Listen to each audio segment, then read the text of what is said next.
Hi friends, Amit life में अगर YouTube channel पे आप लोगों का स्वागत है। देखिए दोस्तों, आज के सेशन में हम लोग करने वाले फ्रेंड्स आज का करंट अफेयर्स। तो देखिए दोस्तों, यह हमारा डेली करंट अफेयर्स चलता है दोस्तों। जो अभी तक नहीं देखे दोस्तों, मेरे पिछले वाले सेशन को जाके देख सकते हो, क्योंकि दोस्तों वहाँ पर एक ईयर का पूरा फुल अभी से लेके लास्ट वन ईयर मतलब 12 मंथ का करंट अफेयर्स कंप्लीट करवा चुके हैं दोस्तों। और आज का दोस्तों हम लोग करंट करने वाले दोस्तों 1 जुलाई 2025 का। देखिए दोस्तों, आज का फर्स्ट क्वेश्चन है friends, research and analysis wing raw के नवनियुक्त प्रमुख के रूप में पराग जैन का कार्यकाल क्या है? तो 2 वर्ष होगा। ऑप्शन नंबर बी सही है, 2 वर्ष का।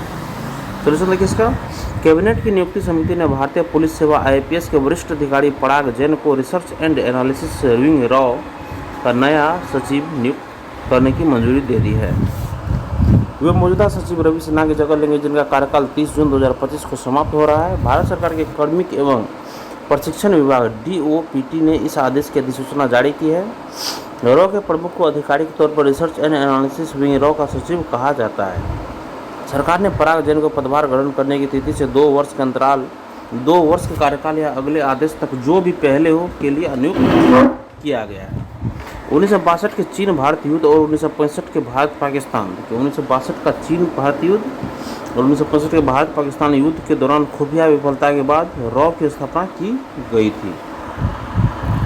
नेक्स्ट क्वेश्चन देखिए, राष्ट्रीय सांख्यिकी दिवस हर साल कब मनाया जाता है? राष्ट्रीय सांख्यिकी दिवस हर साल कब मनाया जाता है फ्रेंड्स? तो ये 29 जुलाई को हर साल मनाया जाता है। राष्ट्रीय सांख्यिकी दिवस हर साल 29 जुलाई को मनाया जाता है। सोल्यूशन देखिए इसका, राष्ट्रीय सांख्यिकी दिवस हर साल 29 जून को मनाया जाता है। इस वर्ष राष्ट्रीय सांख्यिकी दिवस समारोह का विषय राष्ट्रीय नमूना सर्वेक्षण के 75 वर्ष है। सांख्यिकी और कार्यक्रम कार्यान्वयन मंत्रालय ने 29 जून 2025 को डॉक्टर अंबेडकर अंतर्राष्ट्रीय केंद्र नई दिल्ली में 19वां सांख्यिकी दिवस मनाया है और भारत सरकार ने 2007 में 29 जून को सांख्यिकी दिवस के रूप में नामित किया। राष्ट्रीय सांख्यिकी दिवस दिवंगत प्रोफेसर प्रशांत चंद्र महालनोबिस की जयंती पर मनाया जाता है। उन्होंने कोलकाता में भारतीय सांख्यिकी संस्थान ISI की स्थापना की है। नेक्स्ट क्वेश्चन देखिए, महाराष्ट्र सरकार ने किसानों को उनकी कृषि उपज का उचित मूल्य दिलाने में मदद करने के लिए हेजिंग डेस्क कहाँ स्थापित किया है? हेजिंग डेस्क कहाँ स्थापित किया है दोस्तों? ये पुणे में स्थापित किया है। सॉल्यूशन देखिए इसका, महाराष्ट्र सरकार ने पुणे में हेजिंग डेस्क शुरू करके राज्य के कृषि क्षेत्र के विकास में एक बड़ा कदम उठाया है। हेजिंग डेस्क की स्थापना बाला साहेब ठाकरे कृषि व्यवसाय और ग्रामीण परिवर्तन स्मार्ट परियोजना के तहत की गई है और हेजिंग डेस्क किसानों को उनकी कृषि उपज का उचित मूल्य दिलाने और उनकी आय बढ़ाने में मदद करेगी। हेजिंग एक जोखिम प्रबंधन उपकरण है जिसका उपयोग जोखिम को कम करने और भविष्य में मूल्य में प्रतिकूल परिवर्तन से शेयरों, बॉन्डों, वस्तुओं, मुद्राओं आदि जैसी वित्तीय परिसंपत्तियों के मूल्य की रक्षा करने के लिए किया जाता है। महाराष्ट्र सरकार के अनुसार शुरुआत में हेजिंग डेस्क कपास, हल्दी और मक्का की फसलों को कवर करेगी, बाद में और फसलें जोड़ी जाएंगी।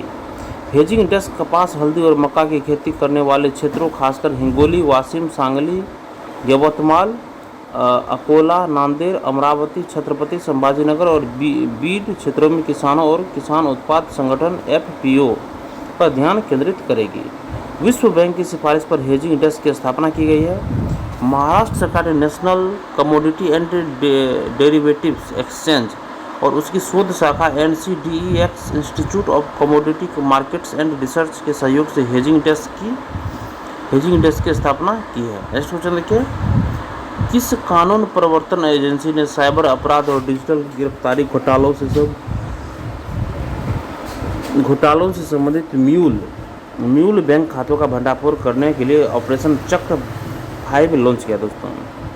किस कानून प्रवर्तन एजेंसी ने साइबर अपराध और डिजिटल गिरफ्तारी घोटालों से संबंधित म्यूल बैंक खातों का भंडाफोड़ करने के लिए ऑपरेशन चक्र भी लॉन्च किया दोस्तों? ये क्या दोस्तों? केंद्रीय जांच ब्यूरो CBI ने।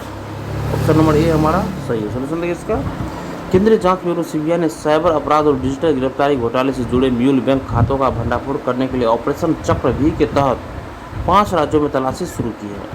CBI अधिकारियों ने ऑपरेशन चक्र भी के तहत 5 राज्यों राजस्थान, दिल्ली, हरियाणा, उत्तराखंड और उत्तर प्रदेश में तलाशी ली।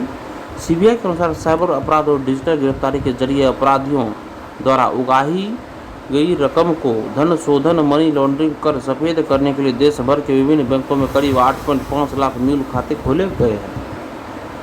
म्यूल बैंक खाते से तात्पर्य धन शोधन के उद्देश्य से मनी म्यूल द्वारा खोले गए बैंक खातों से है। मनी म्यूल बैंक खातों का पता लगाने और उन्हें रोकने के लिए बैंक अपने ग्राहक को जाने KYC दिशा निर्देश का पालन करते हैं जो अस्थिर और नियम संचालित है। बैंकों द्वारा नियोजित वर्तमान नियम के परिणाम स्वरूप अक्सर उच्च झूठे सकारात्मक परिणाम सामने आते हैं, जिसके कारण म्यूल बैंक खाते का पता लगाने में बहुत समय लग जाता है। केंद्रीय जांच ब्यूरो की स्थापना 1 अप्रैल 1963 को दिल्ली विशेष पुलिस स्थापना अधिनियम 1946 के तहत की गई थी। यह केंद्रीय कार्मिक लोक शिकायत और पेंशन मंत्रालय के अधीन है। और नेक्स्ट क्वेश्चन देखिए, पहला हॉकी इंडिया मास्टर्स कप कहाँ आयोजित किया। नेक्स्ट क्वेश्चन देखिए फ्रेंड्स, पहला हॉकी इंडिया मास्टर्स कप कहाँ आयोजित किया गया था। तो दोस्तों ये चेन्नई तमिलनाडु में आयोजित किया गया था। सोल्यूशन देखिए इसका, हॉकी इंडिया मास्टर्स कप 2025 का उद्घाटन संस्करण में ओडिशा हॉकी एसोसिएशन और तमिलनाडु हॉकी यूनिट ने क्रमशः महिला और पुरुष वर्ग का खिताब जीता है। हॉकी इंडिया मास्टर्स कप का उद्घाटन संस्करण 18 से 27 जून 2025 तक तमिलनाडु के चेन्नई में स्थित मेयर राधाकृष्णन हॉकी स्टेडियम में आयोजित किया गया था। और मास्टर कप 40 वर्ष से अधिक आयु के पुरुष खिलाड़ियों के लिए था और महिलाओं के लिए आयु मानदंड 35 वर्ष से अधिक था। मास्टर्स कप 2025 में 12 पुरुष और 8 महिला टीमों ने भाग लिया। हॉकी इंडिया भारत में हॉकी के लिए शासी निकाय है और अंतर्राष्ट्रीय हॉकी महासंघ FIH के संबद्ध है। इसकी स्थापना 2009 में हुई और इसने भारतीय हॉकी महासंघ का स्थान लिया, जिसकी स्थापना 1925 में हुई थी। नेक्स्ट क्वेश्चन देखिए, 26 जून 2025 को fast patrol vessel PFPV dash को भारतीय तटरक्षक बल ICG में शामिल किया गया। तो ये दोस्तों ऑप्शन नंबर 20 होगा, अदम्य को। दोस्तों अदम्य को 26 जून 2025 को अदम्य को भारतीय तटरक्षक बल ICG में शामिल किया गया था दोस्तों। और सोल्यूशन देखिए इसका, 26 जून 2025 को फास्ट पेट्रोल वेसल अदम्य को भारतीय तटरक्षक बल ICG में शामिल किया गया। यह पोत फास्ट पेट्रोल वेसल परियोजना के अंतर्गत निर्मित 8 पोत में से पहला और भारत की स्वदेशी जहाज निर्माण क्षमता का प्रतीक है। निर्माण एवं डिजाइन इसका गोवा शिपयार्ड लिमिटेड द्वारा किया जाता है। तकनीकी उपचार देखिए इसका, तकनीकी नवाचार में अदम्य भारत का पहला ऐसा FPV है जिसमें कंट्रोलेबल पिच प्रोपेलर और स्वदेशी गियर बॉक्स का प्रयोग किया गया है। ये तकनीकी पोत को समुद्री स्थितियों में बेहतर फुर्ती, लचीलापन व प्रभावी संचालन क्षमता प्रदान करती है। समुद्री कानून प्रवर्तन, समुद्री क्षेत्र में कानून व्यवस्था बनाए रखने में महत्वपूर्ण। यह अवैध गतिविधियों जैसे तस्करी, मछली पकड़ने के उल्लंघन और समुद्री अपराधों को रोकने में सक्षम है। तटीय निगरानी, भारत के विशाल समुद्री तट और विशेष आर्थिक क्षेत्र की निगरानी के लिए यह जहाज अत्याधुनिक तकनीकों से लैस है जो वास्तविक समय में खतरों की पहचान और प्रतिक्रिया को सक्षम बनाता है। खोज और बचाव कार्य, समुद्री आपदाओं जैसे जहाज दुर्घटना या प्राकृतिक आपदाओं में अदम्य की त्वरित प्रतिक्रिया और उच्च गति खोज बचाव कार्य को प्रभावी बनाती है। क्षेत्रीय सुरक्षा और रणनीतिक उपस्थिति, हिंद महासागर क्षेत्र में बढ़ते भू राजनीतिक तनाव के संदर्भ में यह जहाज भारत की समुद्री उपस्थिति को मजबूत करता है और क्षेत्रीय स्थिरता में योगदान देता है। दोस्तों याद रखिएगा दोस्तों, 26 जून 2025 को फास्ट पेट्रोल वेसल ये अदम्य को भारतीय तटरक्षक बल में शामिल किया गया। नेक्स्ट है, चौथा विकास के लिए वित्तीय सम्मेलन कहाँ और कब आयोजित किया जाएगा दोस्तों। तो ऑप्शन नंबर डी देखिए, सविल स्पेन में 30 जून से लेकर 3 जुलाई 2025 तक ये आयोजित किया जाएगा। चौथा विकास के लिए वित्तीय सम्मेलन ये सविल स्पेन में 30 जून से लेकर 3 जुलाई तक आयोजित किया जाएगा। सॉल्यूशन है किसका, चौथा विकास के लिए वित्तीय सम्मेलन conference on financing for development FFD4 30 जून से 3 जुलाई 2025 तक स्पेन के साविल में आयोजित किया जाएगा। यह वैश्विक विकास के लिए वित्तीय संसाधनों को जुटाने और उपयोग करने के लिए एक महत्वपूर्ण दशकीय सम्मेलन। यह सम्मेलन मॉन्टेरे कॉन्सेंसस, दोहा डिक्लेरेशन और अदिस अबाबा एक्शन एजेंडा 2015 की निरंतरता है। यह सतत विकास लक्ष्यों SDGs को लागू करने, वैश्विक वित्तीय संरचना में सुधार और उभरती चुनौतियों जैसे जलवायु संकट, ऋण प्रबंधन एवं वैश्विक कर सुधार पर केंद्रित है। नेक्स्ट है दोस्तों, इस सम्मेलन में 70 से अधिक राष्ट्राध्यक्ष और सरकार प्रमुख, वित्तीय व विकास संस्थाओं के अध्यक्ष एवं नागरिक समाज तथा निजी क्षेत्र के प्रतिनिधि शामिल होंगे। हालांकि अमेरिका ने जलवायु संधारणीयता एवं लैंगिक समानता से संबंधित मुद्दों को हटाने की असफल कोशिश के बाद वार्ता से हटने का फैसला किया है। FFD4 का उद्देश्य वैश्विक वित्तीय प्रणाली में सुधार करना और विकासशील देशों के लिए संसाधन जुटाना है। नेक्स्ट क्वेश्चन देखिए, ऑपरेशन बिजली, ऑपरेशन बिहाली। ऑपरेशन बिहाली किसके द्वारा संचालित किया गया एक सैन्य अभियान है? ये ऑप्शन नंबर सी देखिए दोस्तों, भारतीय सेना और जम्मू एवं कश्मीर पुलिस के बीच ये ऑपरेशन बिहाली संचालित किया गया एक सैन्य अभ्यास है। सोल्यूशन देखिए इसका फ्रेंड्स, भारतीय सेना द्वारा ऑपरेशन बिहाली के तहत जैश ए मोहम्मद के एक आतंकवादी को मार दिया गया है। ऑपरेशन बिहाली जम्मू एवं कश्मीर में 26 जून 2025 को शुरू किया गया एक सैन्य अभियान है, जिसे भारतीय सेना और जम्मू एवं कश्मीर पुलिस द्वारा संयुक्त रूप से संचालित किया जा रहा है। यह ऑपरेशन जम्मू एवं कश्मीर में आतंकवाद के खिलाफ चल रहे प्रयासों का एक हिस्सा है, जो क्षेत्र में शांति और सुरक्षा के लिए महत्वपूर्ण है। यह ऑपरेशन बसंतगढ़ के बिहाली क्षेत्र में शुरू हुआ, जो उधमपुर जिले का एक घना जंगली व दुर्गम इलाका है। यह अभियान विशेष खुफिया जानकारी के आधार पर शुरू किया गया था, जिसके तहत जैश ए मोहम्मद के 4 आतंकवादियों को मौजूदगी की सूचना मिली थी, जिन्हें विगत 1 वर्ष से निगरानी में रखा गया था। ऑपरेशन बिहाली को आतंकी हमलों को रोकने और स्थानीय लोगों व तीर्थयात्रियों की सुरक्षा सुनिश्चित करने के लिए एक महत्वपूर्ण कदम माना जा रहा है। नेक्स्ट क्वेश्चन देखिए, टीओटीआर परियोजना के लिए वित्त पोषण को किस मंत्रालय ने मंजूरी दी है दोस्तों? तो ऑप्शन नंबर 20 सही होगा हमारा, केंद्रीय पर्यावरण वन एवं जलवायु परिवर्तन मंत्रालय ये टीओटीआर परियोजना के लिए वित्त पोषण के लिए मंत्रालय ने मंजूरी दी है। केंद्रीय पर्यावरण वन एवं जलवायु परिवर्तन मंत्रालय। सोल्यूशन देखिए इसका, देश के कुछ वन प्रभागों में बार बार हो रहे मानव बाघ संघर्षों को देखते हुए केंद्रीय पर्यावरण वन एवं जलवायु परिवर्तन मंत्रालय ने tiger outside tiger reserve project के लिए वित्त पोषण को मंजूरी दे दी है। यह बाघ अभयारण्यों के बाहर बाघों की निगरानी पर केंद्रित एक परियोजना है। वर्तमान में देश में अनुमानित 3,682 बाघों में से लगभग 30% बाघ अधिसूचित अभयारण्यों के बाहर है। ये बाघ प्रायः मानव बस्तियों के पास मवेशियों और शाकाहारी जानवरों का शिकार करते हैं, जिससे मानव संपर्क व संघर्ष की संभावना बढ़ जाती है। इसके अतिरिक्त बाघों की क्षेत्रीय प्रकृति के कारण वे सह शिकारियों जैसे तेंदुओं को वन क्षेत्रों के बाहर करते हैं, जिससे संघर्ष का जोखिम अधिक बढ़ जाता है।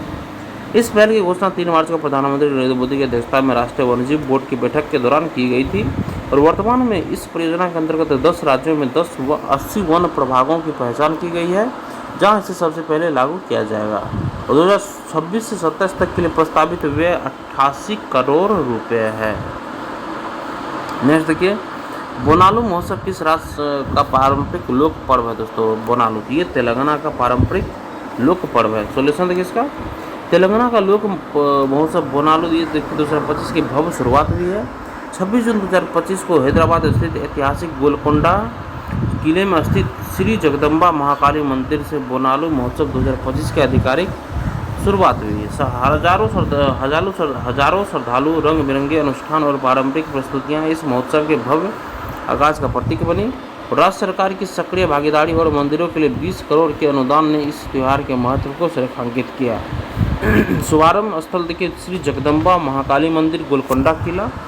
प्रथम बोनम जुलूस लेंगड़ हौज चौराहे से मंदिर तक ढोल, नगाड़ों और नृत्य के साथ। लोक प्रस्तुतियाँ, पोथाराजू नृत्य, अग्निश्वास प्रदर्शन, पारंपरिक लोक वेशभूषा। महिलाओं की भागीदारी, हजारों महिलाएं पारंपरिक परिधान में प्रसाद अर्पित करने पहुंची। नेक्स्ट है सलखन जीवाश्म पार्क किस राज्य में स्थित है? सलखन जीवाश्म पार्क किस राज्य में स्थित है? तो ऑप्शन नंबर ये देखिए, उत्तर प्रदेश में यह स्थित है। सलखन जीवाश्म पार्क ये है उत्तर प्रदेश राज्य में स्थित है। सोल्यूशन इसका, उत्तर प्रदेश को सोनभद्र जिले में स्थित सलखन जीवाश्म पार्क को यूनेस्को की विश्व धरोहर स्थलों की अस्थायी सूची में शामिल कर लिया गया है। यह एक ऐतिहासिक उपलब्धि है जो इस स्थल के वैज्ञानिक, भूवैज्ञानिक और पारिस्थितिक महत्व को वैश्विक मंच पर मान्यता देती है।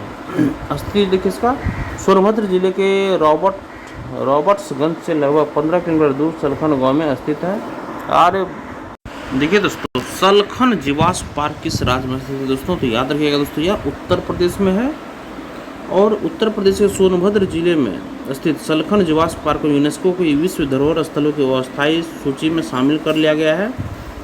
यह एक ऐतिहासिक उपलब्धि है जो इस स्थल के वैज्ञानिक, भूवैज्ञानिक और पारिस्थितिक महत्व को वैश्विक मंच पर मान्यता देती है। स्थिति सोनभद्र जिले के रॉबर्ट्सगंज से लगभग 15 किलोमीटर दूर सलखन गांव में स्थित है। वैश्विक विशेषता, इस स्थल दुनिया के सबसे प्राचीन जीवाश्म स्थलों में से एक है। जीवाश्म यहाँ लगभग 1.4 अरब वर्ष पुराने स्ट्रोमेटोलाइट्स और शैवाल के जीवाश्म पाए गए हैं जो पृथ्वी पर प्राचीनतम जीवन के प्रमाण माने जाते हैं। प्रक्रिया की शुरुआत और अस्थायी सूची में शामिल होना यूनेस्को नामांकन प्रक्रिया का पहला औपचारिक चरण है। आगे की योजना उत्तर प्रदेश सरकार द्वारा एक विस्तृत डोजियर तैयार किया जा रहा है जिसे भारत सरकार के माध्यम से यूनेस्को को भेजा जाएगा और अंतिम निर्णय इसमें स्थल का निरीक्षण, मूल्यांकन और स्वीकृति की प्रक्रिया लगभग 1 वर्ष में पूर्ण होती है। नेक्स्ट क्वेश्चन देखिए दोस्तों, निपाह वायरस के त्वरित पता लगाने के लिए portable point of care test kit किस संस्थान द्वारा विकसित की गई है? तो ये ऑप्शन नंबर बी हमारा सही होगा दोस्तों। राष्ट्रीय वायरोलॉजी संस्थान NIV पुणे के द्वारा ये विकसित की गई है। निपाह वायरस के त्वरित पता लगाने के लिए portable point of care test kit किस संस्थान द्वारा विकसित की गई है?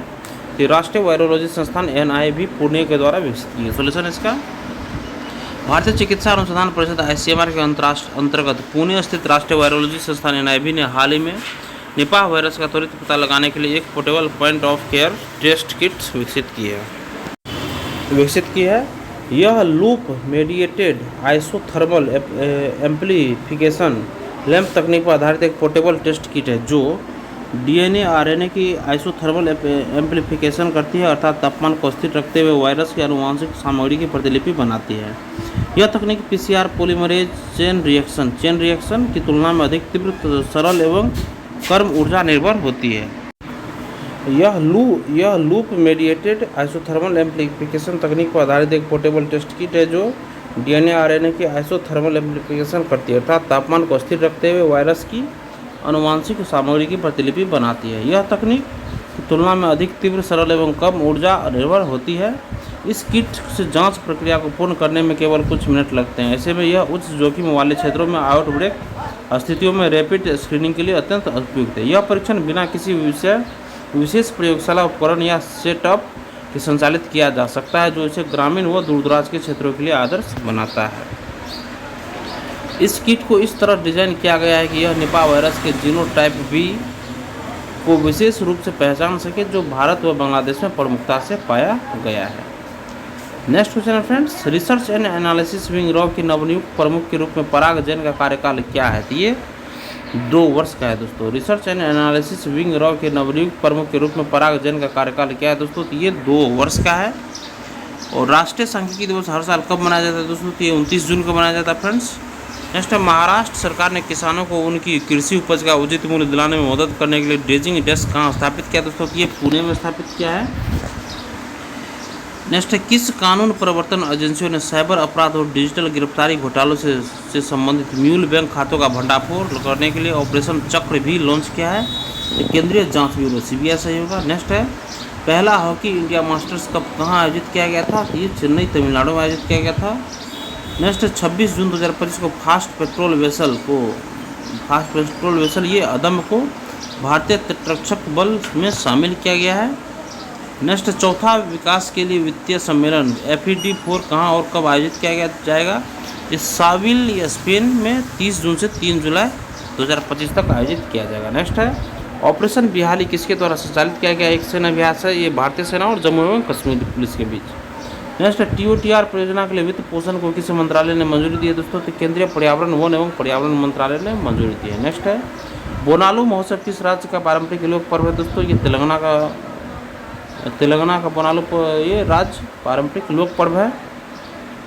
नेक्स्ट, सलखम जीवाश्म पार्क किस राज्य में स्थित है दोस्तों? तो यह उत्तर प्रदेश में स्थित है। नेक्स्ट, निपाह वायरस के त्वरित पता लगाने के लिए portable point of care test kit किस संस्थान द्वारा विकसित की दोस्तों? तो ये राष्ट्रीय वायरोलॉजी संस्थान NIV पुणे के द्वारा विकसित की गई है। और इसी के साथ दोस्तों हमारा सेशन यहीं पे खत्म होता है। फ्रेंड्स, सेशन अगर आप लोगों को पसंद आया दोस्तों, सेशन को एक लाइक जरूर कर दीजिएगा और किसी एक व्हाट्सएप ग्रुप में इस वीडियो को जरूर शेयर कर दीजिएगा। धन्यवाद दोस्तों, आपका दिन शुभ हो।